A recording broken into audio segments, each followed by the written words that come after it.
அப்ப சுவிசேஷம் அறிவித்தல் ரொம்ப ரொம்ப ரொம்ப ரொம்ப முக்கியம். புதிய ஏற்பாட்டினுடைய ஆராதனை என்னவென்று கேட்டால் தேவத்துவத்தை சுவிசேஷமாய் அறிவிக்கிறது தான் உண்மையான ஆராதனை. அதை ஆராதிப்பதற்கு நமக்கு விசுவாசம் வேண்டும்.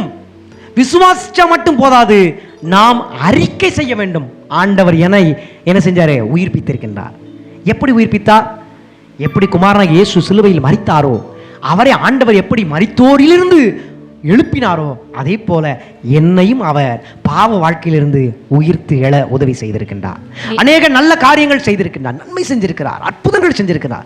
மரணத்துக்கு எதுவாக நான் வியாதிப்பட்டிருந்தேன், என் வியாதியை சுகமாக்கினார். என் குடும்பம் தரைமட்டம் அளவுக்கு தாழ்ந்து கஷ்டத்தில் போய்விட்டது. என் கஷ்டங்களை எல்லாம் கர்த்தர் மாற்றி என்னை உயர்த்தி வைத்திருக்கின்றார். கவலைகளை எல்லாம் மாத்திட்டார், துக்கங்களை எல்லாம் சந்தோஷமா மாத்திட்டார். என் வாழ்க்கையில் இருக்கிற இருளை எல்லாம் வெளிச்சமா மாத்திட்டார். என்னை பிறருக்கு ஏதுவாக என்ன செஞ்சிருக்கிறார்? நன்மை செய்யும்படி வைத்திருக்கின்றார். அப்ப அப்படிப்பட்ட தொழுது கொள்ளுதல் என்பது, பிதாவை எங்கும் தொழுது கொள்ளுதல் என்பது, பிதாவை எங்கும் பாடி கர்த்தருடைய நாமத்தை சுவிசேஷமாக அறிவித்தல் தான் உண்மையான தொழுது கொள்ளுதல். அப்ப உண்மையான ஆராதனைனா என்ன அப்படின்னு இங்க சொல்றார்.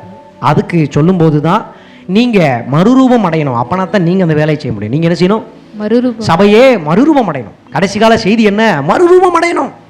மறுரூபத்திற்கு 3 நிலைப்பாடுகள் உண்டு. முதல் நிலைப்பாடு இந்த ரோம புஸ்தகத்துல தான் பவுல் அப்போஸ்தலர் சொல்லுகிறார். 12ஆம் அதிகாரம் 1-2 வசனங்களை வாசிப்போம். ரோமர் 12:1-2 வசனங்கள் வாசிப்போம். அப்படி இருக்க என்று சொல்லும் பொழுது 11 அதிகாரங்கள் முழுவதும் வாசிக்க வேண்டும். சகோதரரே, சகோதர சகோதரிகளே, நீங்கள் உங்கள் சரீரங்களை பரிசுத்தமும், நீங்கள் உங்களுடைய சரீரத்தை என்ன செய்யணும்? பரிசுத்தமாய் ஆக்க வேண்டும். தேவனுக்கு பிரியமான ஜீவ பலியாக ஒப்பு கொடுக்க வேண்டும். தேவனுடைய சித்தம் என்னதென்று பகுத்தறிய வேண்டும். அப்படி செய்கிறதுனாலே உங்கள் மனம் புதிதாகும். மனம் புதிதாகிறதுனாலே நீங்கள் மறுரூபம் ஆகுங்கள். அப்ப ஆண்டவர் ஆராதிக்கும் பொழுது நாம சுத்திகரிக்கப்படுகிறோம். சுத்திகரிக்கப்படுவதற்கு ஆண்டவர் வழி சொல்லுகிறார். சரீரத்தினுடைய செயல்பாடுகளை கட்டுப்படுத்துங்கள், தேவனுடைய வார்த்தையை அதற்கு பயன்படுத்துங்கள் என்று சொல்லுகிறார். சொல்லி அன்பு என்றால் என்ன இப்படி படிப்படியா சொல்லி வர்றாரு.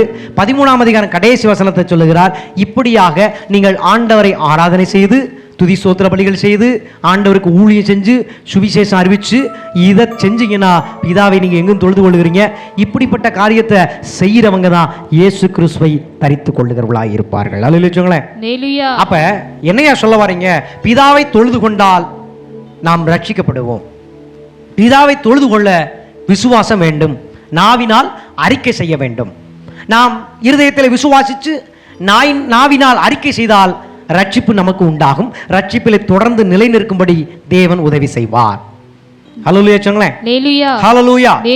அப்ப அவர் உதவி செய்து கொண்டு இருக்கும் பொழுதே நாம் தொடர்ந்து பரிசுத்தமாக்கப்பட்டு கொண்டே இருப்போம், சுத்திகரிக்கப்பட்டு கொண்டே இருப்போம், நீதிமானாக இன்னும் நீதிமானாக மாற்றிக்கொண்டப்பட்டு இருப்போம். பரிசுத்தவான்களாக கர்த்தர் தொடர்ந்து நினைச்சுவார், மாற்றிக்கொண்டே இருப்பார். அவருடைய மகிமைக்காக நம்மளை ஏற்படுத்தி கொண்டே இருப்பார். நம் மூலமாக தேவன் என்ன செய்வார்? மகிமைப்படுவார். அது அவருடைய வாக்கு தத்தம், நான் உன்னில் மகிமை படுவேன். இப்படியாக கிறிஸ்துவை நான் தரித்துக் கொள்வேன். ஆமென் சொல்லுங்களேன்.